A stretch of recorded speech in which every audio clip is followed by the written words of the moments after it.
Gente, eu sou a Tabata do Somos Livros, Somos Livres. Hoje eu vim conversar um pouquinho com você sobre a obra Misery, do Stephen King.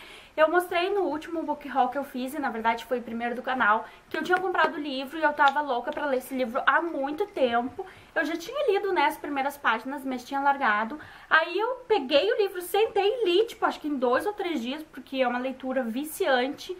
E terminei a obra. E, claro, eu não me decepcionei de forma alguma com Stephen King. Pelo contrário, ele me surpreendeu mais ainda e conseguiu em mais uma obra me surpreender novamente. Bom, eu fiquei assim refletindo e analisando essa obra por um bom tempo, porque, embora ela não seja fantástica, a gente não vê a presença do fantástico nem do insólito nessa obra do King, que a gente geralmente costuma ver nas obras dele. É uma obra super reflexiva, assim, gente, eu fiquei refletindo sobre ela.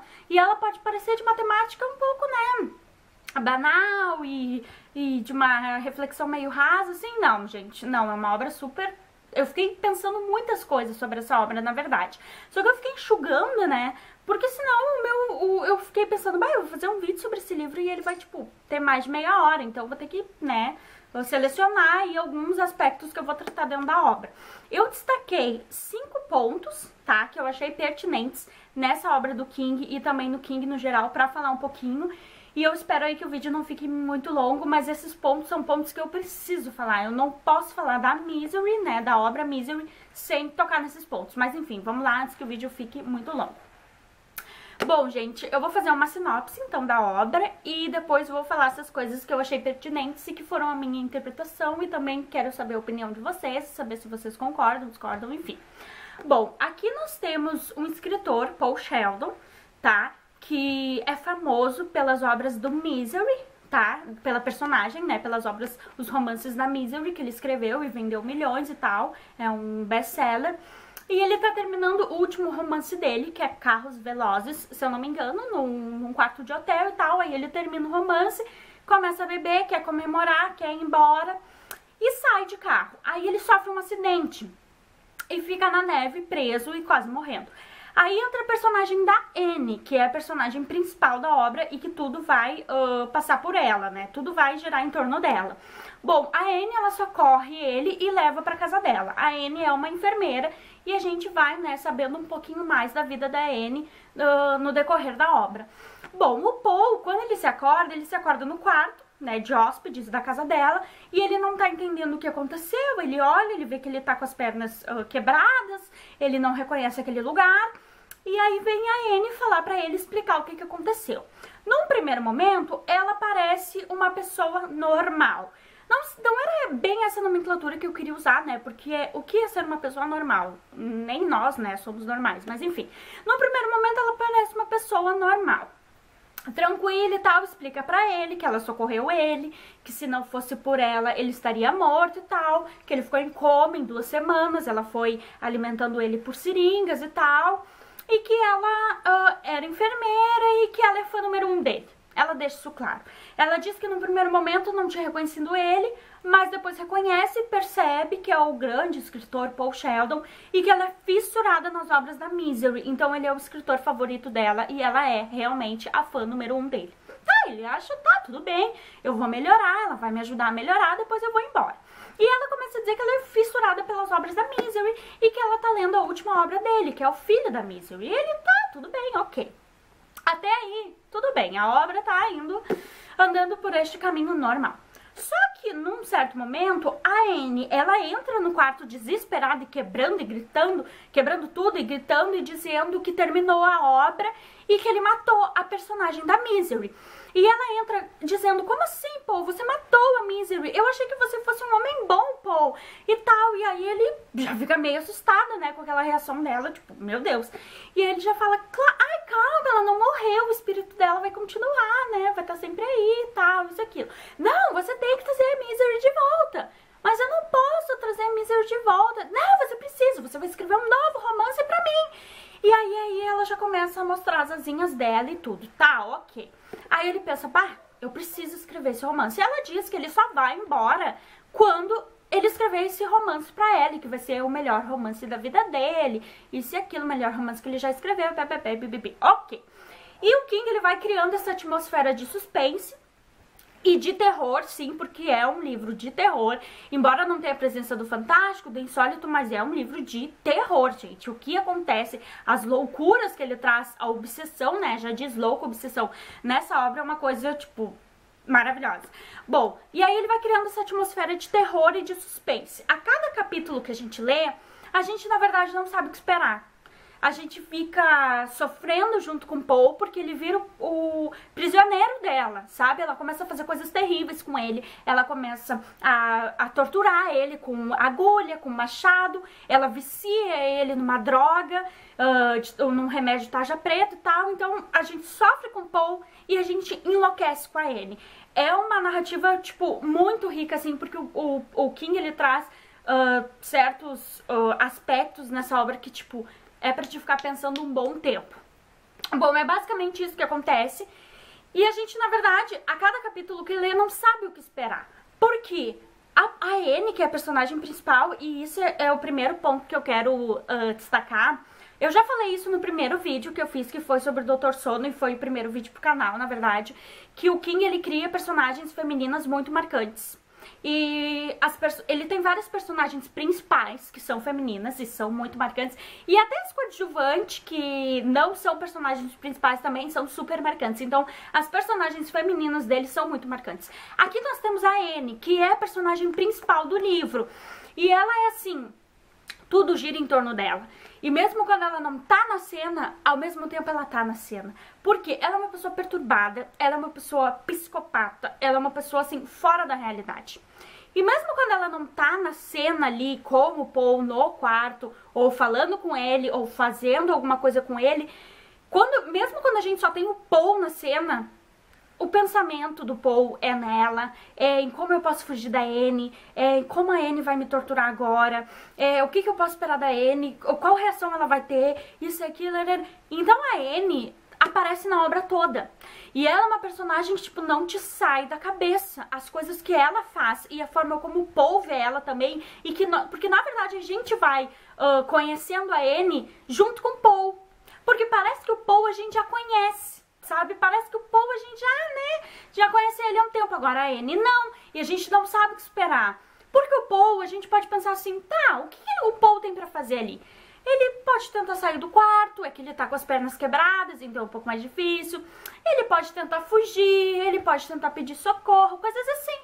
Agora a Anne, a gente não sabe o que esperar. Porque cada vez que ela entra no quarto pra falar com ele, ela faz uma coisa diferente, ela age de uma forma diferente. Ela é louca, ela é psicopata e ela é muito bipolar. Então, num certo momento, ela dá sundae pra ele, ela faz um sundae pra ele. Em outro momento, ela vem com um machado querendo mutilar ele. Então, tipo, acho que as personagens femininas do King são muito marcantes e são muito bem construídas. E é isso uma das coisas que eu gostaria de destacar. E o personagem da Anne é um personagem que, nossa, a gente poderia ficar analisando, assim, sei lá, muitas coisas da Anne. Outra coisa que eu gostaria de destacar nessa obra aqui do Misery, e eu não me recordo de ter visto em outra obra do King, mas com certeza deve ter, é uma coisa que ele usou, uma ferramenta, digamos assim, que em teoria da literatura a gente chama de narrativa em abismo, que é quando tem uma narrativa dentro de outra narrativa, tá? Aqui, no caso, nós temos a história do Paul, né, da Anne, coisa da... E ele tá construindo um novo romance da Misery, que é essa personagem dele. Então, aqui nós temos esse... Eu vou tentar achar aqui pra mostrar pra vocês. Aqui nós temos esse romance, essa narrativa que ele tá criando pra Anne. Nós temos ela aqui. Eu vou mostrar pra vocês. Espero que a câmera foque. Bom, nós temos aqui a obra do King, tá? Com essa fonte aqui de letra. A fonte normal. E aqui nós temos a história da Misery, que é a história que o Paul tá criando. Vocês podem perceber que é uma fonte diferente e eu achei isso muito interessante. Eu não sei se foi ideia do King ou ideia das editoras mesmo, tanto lá fora e depois quando foi traduzido pro Brasil, fazer uma fonte como se fosse máquina de escrever. E tá faltando a letra N na máquina de escrever do Paul. Então ele ainda precisa preencher a caneta, né, depois que ele escreve. Então ainda aparece aqui os N, as letras N, que ele ainda tem que preencher. Isso eu achei muito interessante. E bom, a gente tem uma narrativa dentro da outra. Só que essa ferramenta alguns escritores usam, mas na verdade não sabem como usar.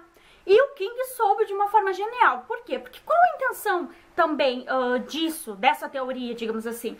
É colocar na obra e prender o leitor de duas formas. Na primeira narrativa e na segunda. E fazer que o leitor, quando leia a segunda, não se lembre da primeira. E daqui a pouco volte para a primeira e pense, meu Deus, eu tô nesse livro aqui.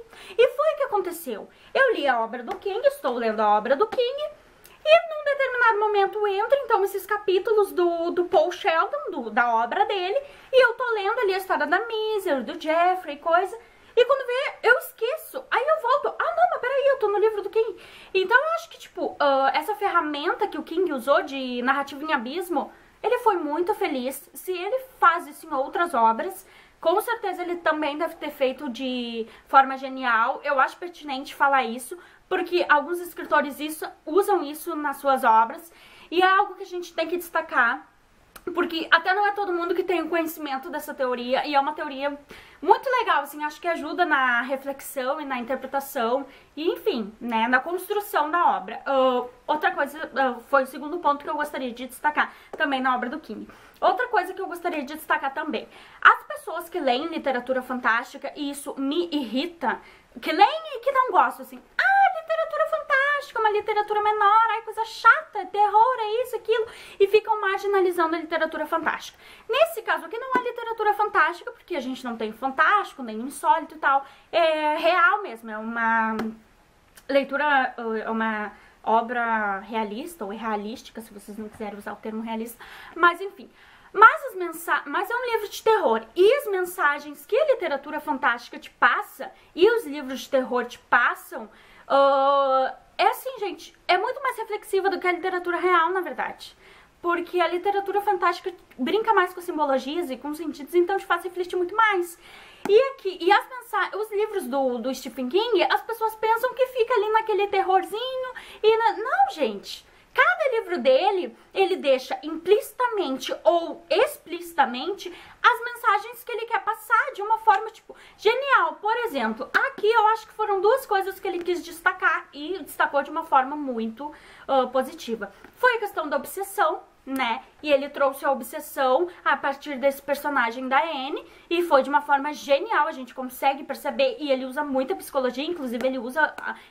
Comenta alguns teóricos, se eu não me engano, aqui nessa obra, também no Doutor Sono, ele também comenta teóricos da psicologia, e ele também trata muito a questão da liberdade, que eu acho que é até o ponto-chave, assim, mais até do que a obsessão. Por quê? Porque o Paul, em muitos momentos, ele é um prisioneiro, né, gente? E parando pra pensar... Imagine a gente, tá, nós somos pessoas livres, né, somos livres, nós somos pessoas livres, se tiram a nossa liberdade, a gente não é nada, o que a gente vai fazer? E aqui o King fez uma analogia que eu achei, tipo, excelente. O Paul, ele tá se recordando, ele tá pensando, eu sou um prisioneiro, eu não dava valor pra minha liberdade, eu acho que eu nunca mais vou conseguir ser livre. Nossa, o vídeo, tipo, vai ficar muito grande. E aí ele fica, tipo, lembrando lá dos traumas da infância. E, novamente, o King traz a psicologia aí. Ele fica lembrando lá dos traumas da infância. E ele lembra uma vez que ele era criança e foi num zoológico com a mãe dele. E lá naquele zoológico tinha um pássaro muito lindo, todo colorido. Se eu não me engano, era um pavão, que ele comenta. E aí aquele pássaro era, tipo, lindo, todo colorido, maravilhoso. Só que ele notou que os olhos do pássaro eram tristes. Assim, o rosto dele, sabe, a fisionomia dele era muito triste. E ele pergunta pra mãe, por que ele tá triste? Ele é um pássaro tão bonito. E aí a mãe dele fala assim, meu filho, é que ele não tá no habitat dele, ele não tá na casa dele. Ele é um pássaro que trouxeram da África e prenderam aqui nesse zoológico. E ele sabe que ele nunca mais vai ser livre, ele nunca mais vai poder voltar pra casa dele. Por isso que ele é triste. E aí ele começa a chorar e ele sai chorando do zoológico e aquilo traumatiza ele enquanto criança. E ele, óbvio, os traumas da criança, de quando nós somos crianças, a gente carrega pro resto da vida. E ele relembra daquilo. E aquilo é tão forte, tão marcante na cabeça dele e, tipo, te sensibiliza também, porque a obra, ela te sensibiliza de diversas formas. No sentido de horror mesmo e no sentido de refletir sobre essas coisas. E ele fica, tipo, pensando aquilo muito tempo, sabe? Refletindo sobre a liberdade e sobre essa questão toda da liberdade, que num determinado momento em que ele tem uma possibilidade de pedir ajuda pra alguém, e isso não é spoiler, tá, pessoal? De pedir ajuda pra alguém, ele pode gritar várias coisas. Ele pode gritar socorro, ele pode gritar me ajudem, qualquer... A única coisa que ele grita é África, África. Ele fica gritando África, África igual um louco. Porque o King faz essa analogia com o pássaro e com o ser livre e com a liberdade do Paul Sheldon. Então eu acho que, tipo, esse aspecto a gente não pode deixar passar. E as pessoas que leem as obras do King e não gostam, gente, leiam. Sim, nas entrelinhas, realmente leiam, apreendam a obra, tá? Porque, tipo... Enfim, esse é outro ponto que eu queria falar. Outro ponto também que eu gostaria de destacar, e falando também no King no geral, mas que ele traz aqui também isso, me motivou também a falar nesse vídeo, é que nós sabemos que o King ele tem uma grande bagagem. Porque ele fala isso nas obras dele, ele traz para as obras dele a bagagem que ele tem. Ele cita outros escritores, ele cita outras obras, aqui ele citou Sherlock Holmes. Não me lembro outros escritores também que ele citou outras obras, mas enfim, ele cita outros escritores, outras obras clássicas até. Só que ele não coloca simplesmente, eu vou colocar para enriquecer minha obra. Não. Ele coloca todo dentro de um contexto. E a gente não vai, é só pra ver que ele, é só pra gente ver que o King lê Sherlock Holmes. Não, gente. Ele coloca dentro de um contexto. Aquilo é necessário na obra. Não é porque, eu quero deixar bonitinho. E aqui, inclusive ele cita teóricos, como eu falei pra vocês. E aqui, antes de começar o primeiro capítulo, ele cita o Nietzsche, tipo, nada mais, nada menos do que o Nietzsche, que é, sei lá, talvez o maior filósofo aí da história. E ele cita uma frase do Nietzsche maravilhosa que combina perfeitamente com o personagem da Anne, que ele fala assim: quando você olha para o abismo também olha para você. Nietzsche. Então, tipo assim, a gente já começa a pensar no personagem da Anne a partir da perspectiva também dessa frase da filosofia, pra quem conhece, do Nietzsche. Então, tipo, essa bagagem que o King agrega às obras dele é de suma importância e nos agrega tanto também, nos constrói, faz a gente construir, na verdade, coisas além aí. Bom, enfim, outra coisa que eu gostaria de destacar. E ainda falando dessas citações, ele cita ele mesmo. Ele cita outras obras dele e outros personagens dele. É interessante porque ele fala aqui do Iluminado. Ele não fala a obra do Iluminado, mas a Anne tá contando pro Paul que passou no noticiário sobre o Hotel Overlook, sobre o Jack e tal. E, o Hotel Overlook foi explodido e tal. Sei lá, acho que tinha um caseiro meio doido lá que explodiu tudo. Não entendi muito bem, mas acho que foi isso. Ainda de uma forma meio cômica. Ele cita ele mesmo. Eu acho isso, tipo, muito legal também. E a última coisa que eu gostaria de destacar e que é bem pertinente para essa obra da Misery, e que talvez algumas pessoas não tenham tido essa interpretação, não tenham conseguido parar para pensar sobre isso, porque não quiseram também. A obra Misery, Louca Obsessão, é nada mais, nada menos do que uma crítica à sociedade. E uma coisa que eu gosto muito do King é porque ele é autocrítico, tá? Ele é um escritor que ele deve sim ser mencionado sempre, porque ele se destaca dos outros escritores, principalmente os outros escritores da mesma linha que ele, e no geral também porque ele é autocrítico. E assim, nesse livro aqui, qual é a crítica que ele faz? Crítica aos best-sellers, né, gente? Por favor, o que é Misery? O que é Anne por essa obsessão pela Misery e essa obsessão que ela tem pelo Paul? Gente, o King tá fazendo uma crítica aos best-sellers, sendo que ele é um best-seller. Pensando só nas obras dele que foram transformadas em filmes, sei lá, a gente tem uma lista de no mínimo 50 obras, ou até mais. Pensando em quantas línguas os livros dele foram traduzidos, sei lá, 50 línguas talvez. Em quantos países os livros dele... quantos países são vendidos os livros dele? Muitos. Ele vendeu milhões, ele vende milhões. O King é best-seller. E ele critica os best-sellers. Isso, eu acho muito genial, gente. Ele é muito autocrítico também. E ele se destaca por isso. Ele é ele, sabe? Então, tipo assim... É outra coisa que eu gostaria de destacar. Essa crítica que ele faz aos best-sellers com a Misery, essa crítica social também, essa obsessão, acho genial, acho pertinente, não pode deixar de falar quando a gente fala da obra Misery. E eu poderia também ficar aqui falando 1 milhão de coisas, porque eu acho que tem 1 milhão de coisas pra tratar, tanto em se tratando do Stephen King, como se tratando da obra Misery, Louca Obsessão. Foi uma obra que, tipo, ela me surpreendeu de uma forma muito positiva. Eu não tinha ainda lido, que eu me lembre, alguma obra do King que não fosse de ficção científica, ou que tratasse, que não tratasse a questão do fantástico, do insólito, enfim. Ele só provou que ele sabe escrever tanto uma coisa mais real, né, sem a presença de esses aspectos aí, quanto a literatura fantástica no geral. Então o King, ele é um dos maiores escritores contemporâneos, com toda certeza. Ele tá na minha listinha de escritores preferidos e ele só vai crescendo, né, o conceito dele só vai crescendo, só vai ganhando cada vez mais pontinhos. Cada obra que eu leio dele, eu me apaixono mais. Então, gente, eu tentei falar de uma forma rápida, eu já falo rápido, né? Mas eu tentei falar mais rápido ainda, porque essa obra tem muita coisa pra falar, muita coisa, mas o vídeo já deve ter ficado, tipo, gigante. Então me perdoem. Eu espero que vocês tenham gostado do vídeo. Leiam o livro, espero que eu tenha motivado vocês a ler o livro, porque realmente vale muito a pena, gente. A personagem da Anne é uma personagem louca. Eu tive pesadelo com essa mulher. Eu leio antes de dormir, eu leio no ônibus, tudo. Gente, eu tive pesadelo com essa mulher. Essa mulher, tipo, ela te traumatiza.